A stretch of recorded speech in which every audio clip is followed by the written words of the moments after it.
hér finn ég aftur hjólið sem var kveikt í.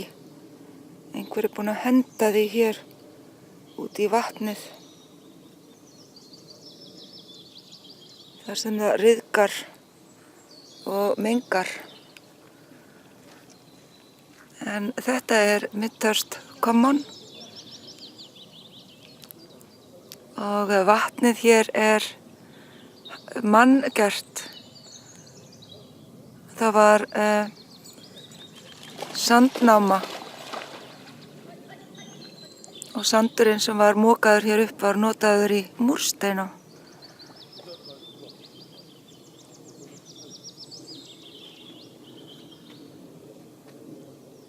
Og hér mikið af hvítum sandi. En þessi sandur var of veikur. Svo að múrsteinarnir molnuðu í húsunum á nokkrum árum. Þeir voru kallaðir Midhurst White. Og verksmiðjunni var lokað.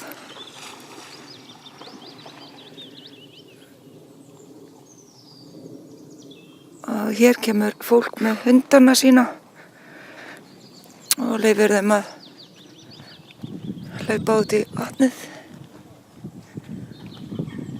Hér eru alls konar tré, birki og furur og uppáhaldsplantan mín,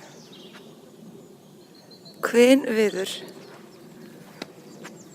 sem af baunaætt og alveg einstaklega skemmtileg planta. Hún sáu sér ekki mikið, en þar sem hún vex, þar stendur hún árum saman. Laufblöðin eru svona broddar, ekki mjög gott að stinga sig á þeim. En þetta planta sem mjög vinsæl í þjófavarnir á milli húsa. Nú fólk skilur eftir hundaskítinn. Það eru 2. Þannig að eins gott að horfa hvar maður gengur. Hér eru líka alls konar víðitegundir sem ég kann nú ekki mikil skil á. En sumt af þessu selja.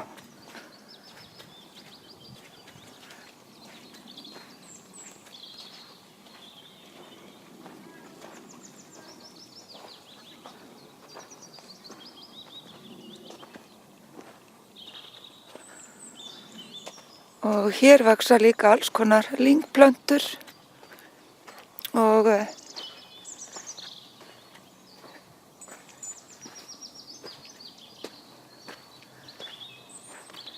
mosar. Og hér farvegur eftir vatn sem grefur sér hér í rigningum. Það alveg svakalegt að vera hér í rigningu því að sandurinn drekkur ekki mikið vatn, það flýtur ofan á.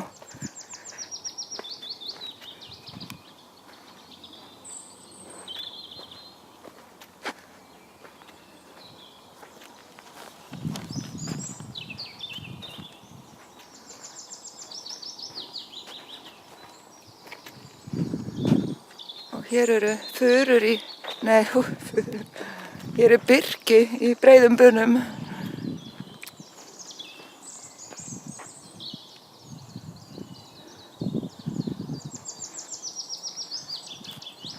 Og þarna aftast eru furur.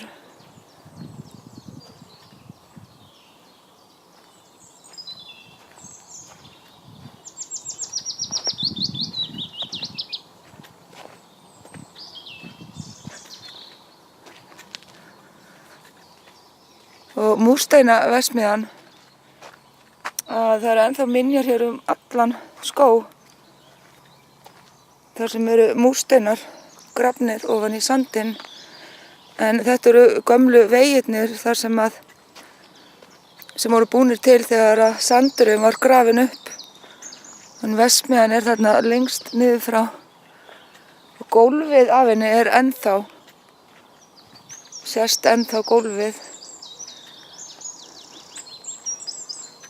Og bara ganni að ætla ég að labba hér yfir því að þar sést hvar lestarstöðin var sem að flutti steinana í burtu. Og í dag er þessi lestarstöð notuð af eigandanum sem er Lord Cowdrey sem á kastalan hér í þorpinu og 90% af öllu að það er ekki mikið hægt að sjá, hún er þarna bakvið að hann notar núna þessa lestarstöð til að mylja grjót og möl í sand sem er notaður til uppfyllingar.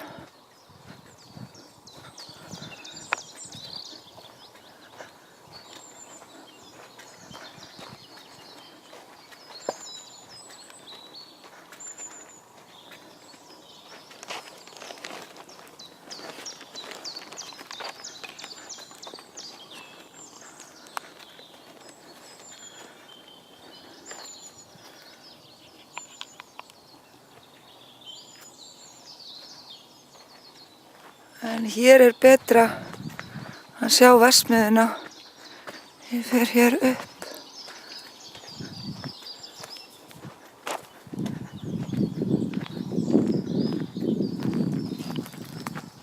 Og þarna sést hvernig þeir vinna þessa steina.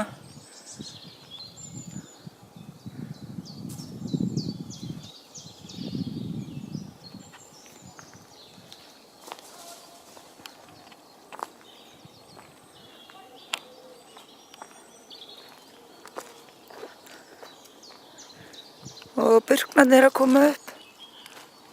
En þessi er kallaður breikan og er mjög eitraður.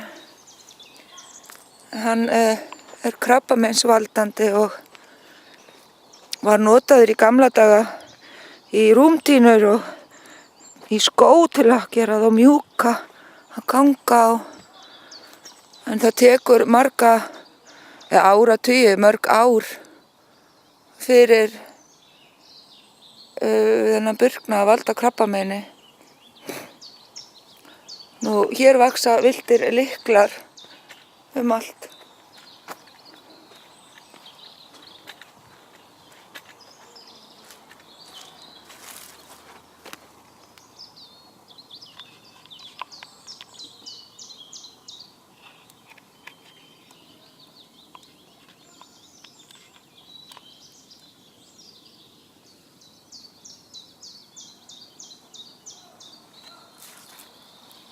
Bara breiður hér.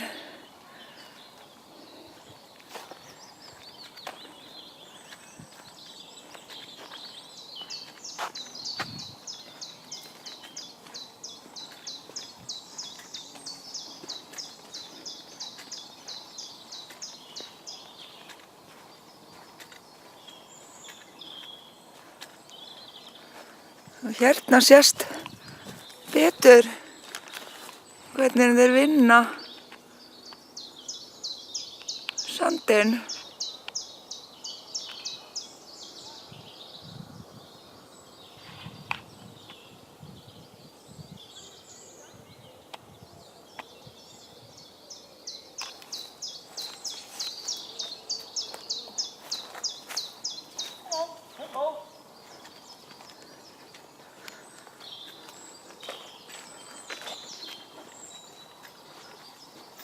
Hey.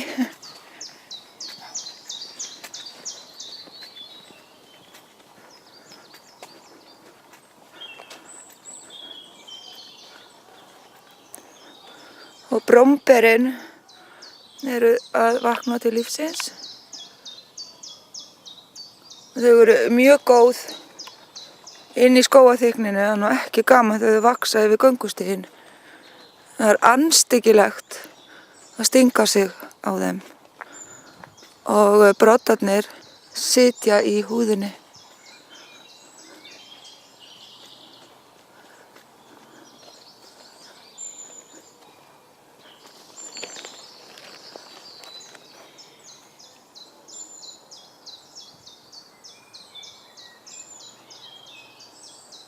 Og hér er gömul eik í sambýli við furu. Og stofnarnir vaksa saman.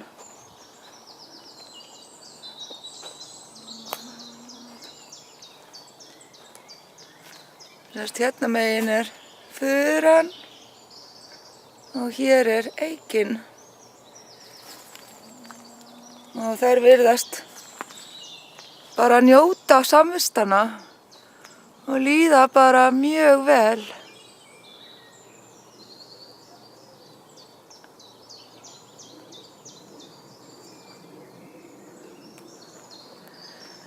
Og hér sést hvernig göngustígurinn verður eftir rigningar.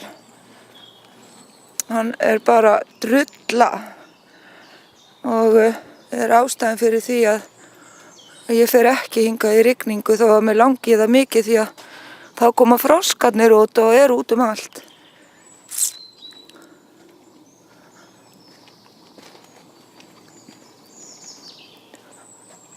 Og hér hefur tré fallið í vetur. Það er rigningin sem gerir þetta. Það má sjá hérna fyrir neðan hvernig göngustígurinn hefur orðið að algjöru drullu og rótakerfið er ekki stórt. Þannig að þetta tré hefur bara hreinlega lagst á hliðina. Og ég furða mig oft á því hvað tré eru með lítið rótakerfi. Hvað það nær stutt niður á svona rosalega stórum trjám. Og heilbrigð falleg tré. Búin að sjá mjög mörg tré með svona lítið rótakerfi sem liggja á hliðinni. Nema þessu er bara eitthvað veik. Það getur líka verið að einhverju hluta vegna að þá vaks ekki ræturnar.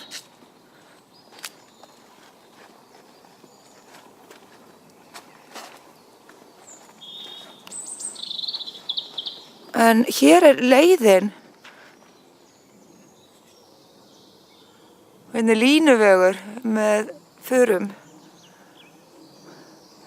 Og hér er leiðin upp í kartöflugarðinn minn.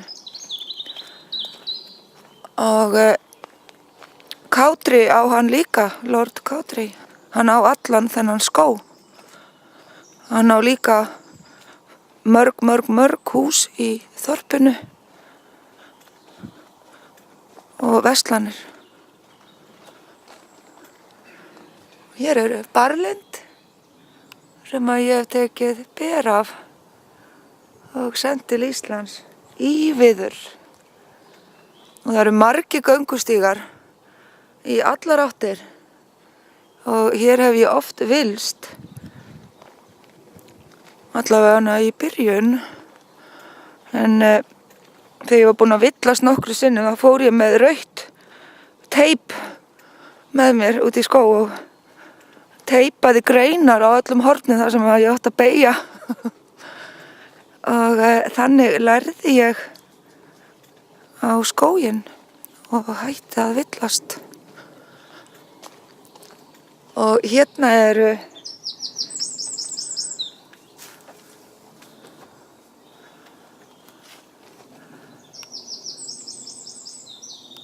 mjög háar furur og lyngrósir sem blómstra risastórum bleikum blómum. Og lyngrósir eru einar skemmtilegustu skógaplönturnar líka því að þær eru sígrænar og blómstra svo fallega. Og hér er gömul eik.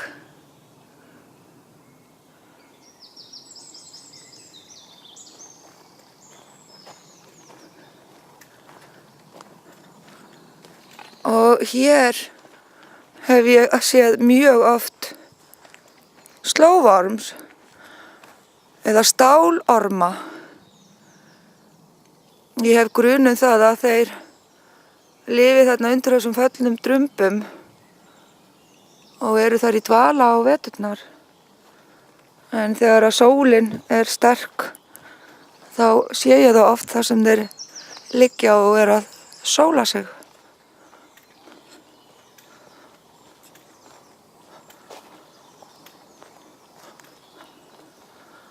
Hér eru margir göngustígar, en þetta er stígurinn minn, önnur gömul eik.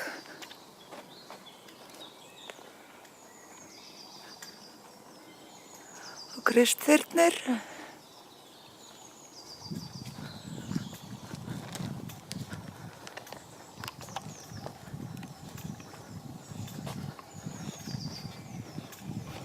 Það er ekki gaman að villast í skóginum. Ég hef lent í því að labba í klukkutíma áður en að ég áttaði mig á því hvar ég var. En maður þarf nú ekki að vera hræddur við að villast í enskum skógi því að þeir eru kannski ekki alveg það stórir að ekki eins og í Amazon og maður bara lost. Maður finnur alltaf á endanum hús eða veg eða einhvern útjaður og átta sig. Hér er annar göngustígur hérna niður eftir.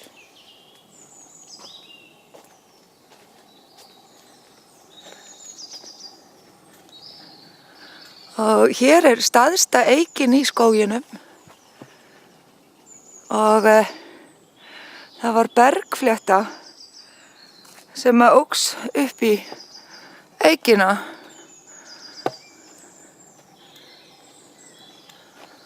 Alveg óskaplega fallega, þar eru nokkrar eikur hérna.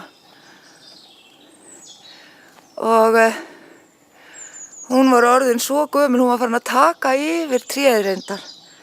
En einhver tók sig til og sagaði hér í sundur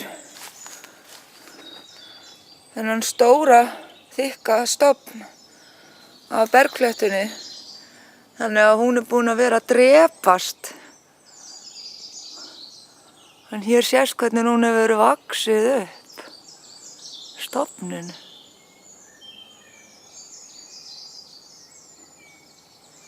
En það er engin ástæða til að drepa bergfléttu því að ég er búin að lesa um það að þær drepa ekki hýsilinn sinn sem þær vaxa upp eða stuðningstréð. Þær stækka bara í takt við það hvernig stofninn stækkar á trénu og þær lifa bara góðu samlífi. Þannig að það er algjör misskilningur að þær eru skaðlegar fyrir tré. Hér eru svo gamlar eikur. Þetta er alveg yndislegt.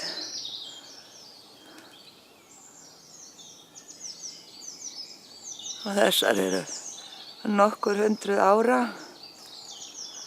Og hér er kartöflugarðurinn minn. Hér eru matjurtargarðar sem að Kátrey leigir út. Og ef maður lappar upp þennan hér göngustíg,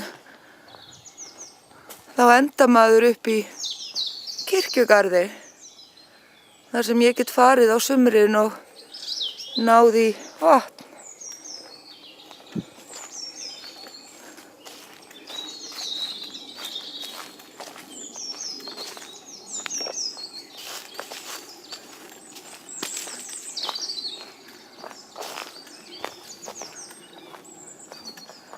Og það eru 13 garðar hér og ég var rosalega heppin þegar ég fór og sótti kartöflugarð sem minn garður er hér að ég fékk þennan garð út af því að hann var númer 13 og hann hafði verið í órækt í mörg ár af því að það var enginn sem vildi garð númer 13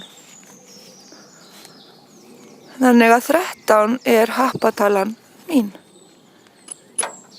Og nú er ég komin hér til að slá grasið sem hefur sprottið alveg ótrúlega á 2-3 vikum.